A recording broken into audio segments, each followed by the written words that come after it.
మల్లెపూలు లక్ష్మీదేవికి ప్రియం.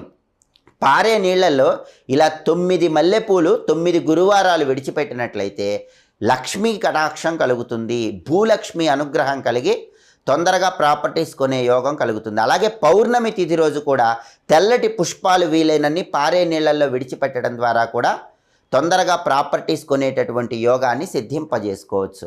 అలాగే ధనపరంగా మీకు బాగా కలిసి రావాలంటే మీరు పూజ గదిలో ఒక కొబ్బరికాయ ఎర్రటి వస్త్రంలో మూట కట్టి దగ్గర పూజ గదిలో పెట్టుకోండి.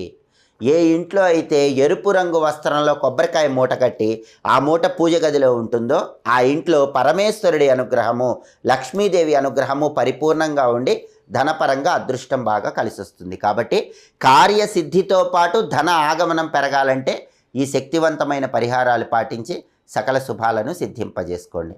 మీకు ఇంట్లో ఉన్న అన్ని బాధలు పూర్తిగా తొలగిపోవాలంటే